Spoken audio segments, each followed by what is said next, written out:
Hey viewers, and welcome back. The purpose of this video today is to fix the coupler on your trailer.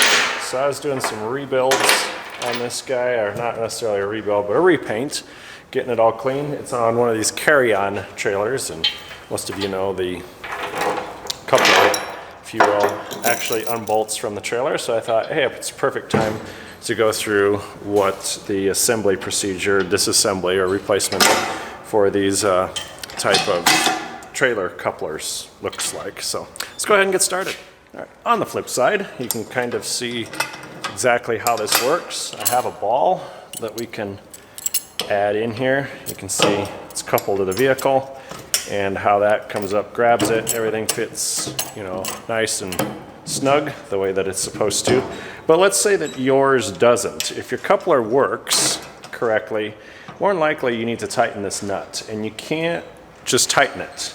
You'll actually notice that if I push on this little, I don't know what it's called, it's almost like a washer, but it locks the nut, okay?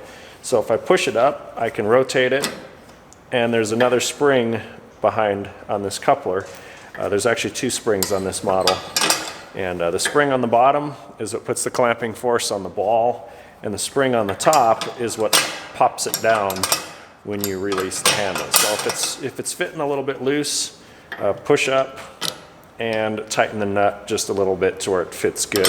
I like to tighten it, just me personally, where there's a little bit of clamping force. You can see how it pulls that nut up in there.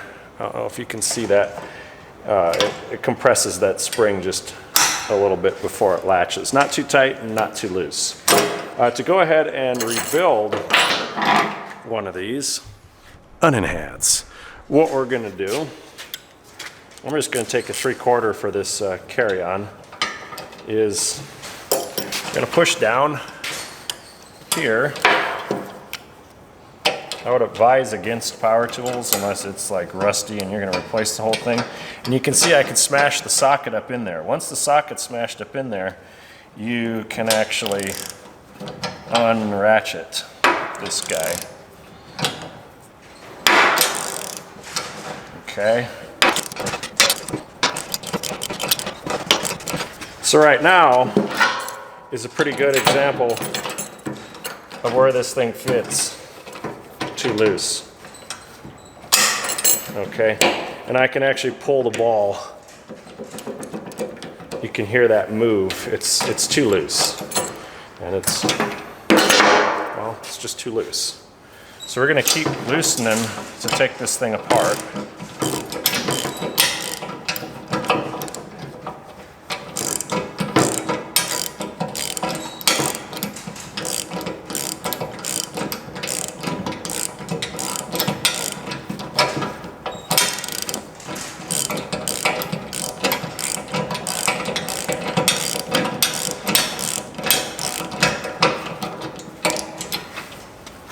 Okay, so what we got now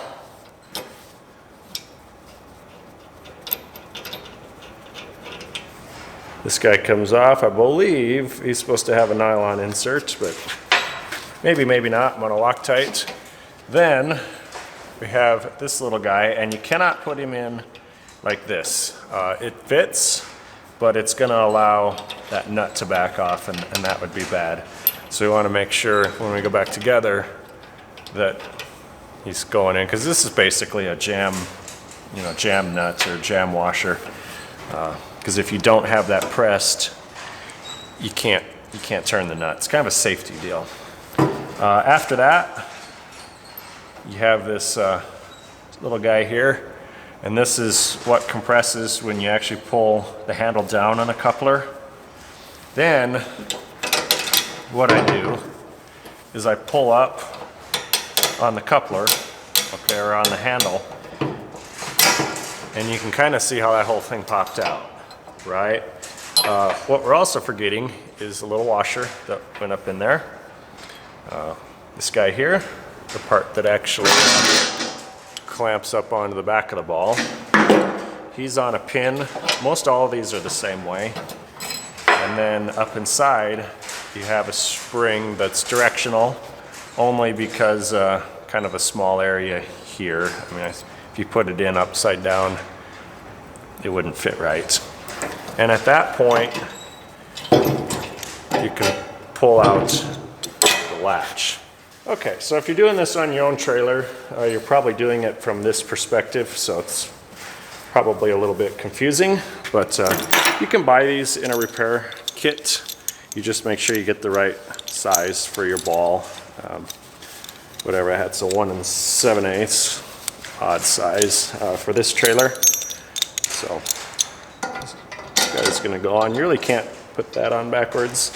The pieces that will be remaining are this guy. I'm just gonna clean him up a little bit. 2 springs. The fancy nut setup we talked about, and a washer. So let's go ahead and reassemble. I'm going to turn this on the side so you can see it a little bit better. I'm going to wipe all the trash out of the inside.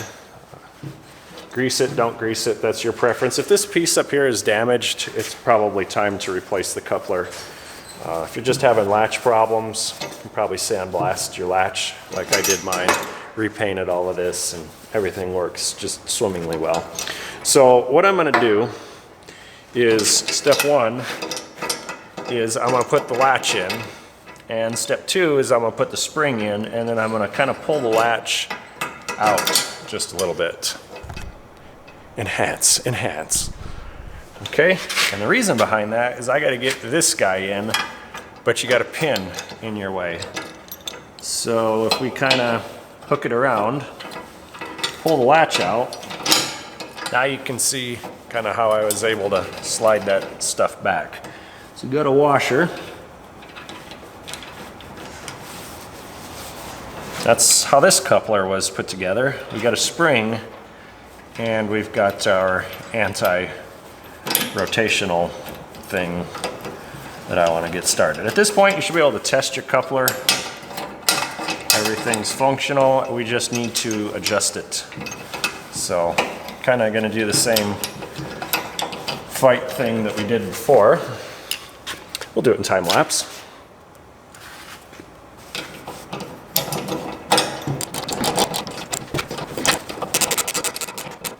Alright, once my jam nut is threaded up, you can see the coupler working. You're going to grab a ball. And I've still got some looseness. The coupler feels good when it latches, but that's a little bit looser than I like. So I'm going to go ahead, and again, you have to press up to overcome that lock feature. We're going to give this some turns. Okay, we're going to test it one more time. Okay, that feels a little better. Ball is actually nice and tight. I like to see a little bit more compression in that stiff spring.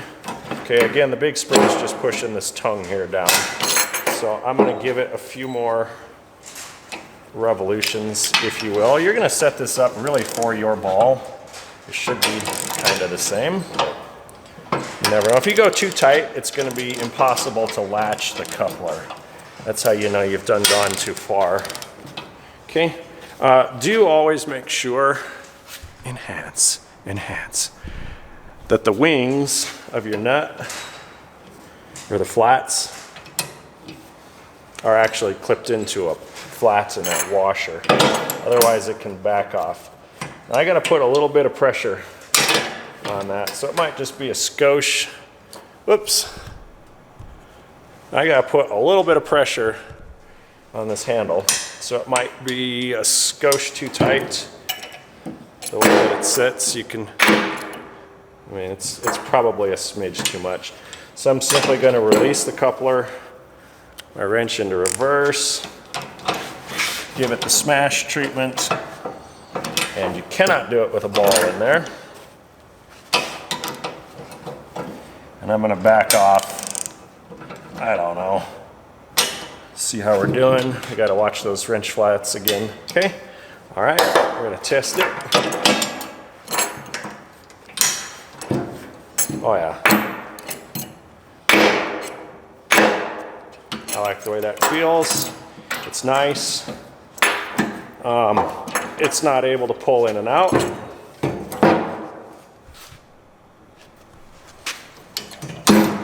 The coupler latch is nice.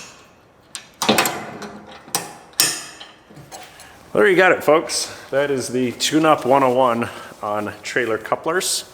You might have to check your rebuild kit instructions. They might have some different springs or something in there. Just depends kind of on how they did it. Pretty much what there is. Hey, if you like what we did here, if you learned something, give us a thumbs up, subscribe to our channel, leave me a comment in the box down below. As always, thanks for watching.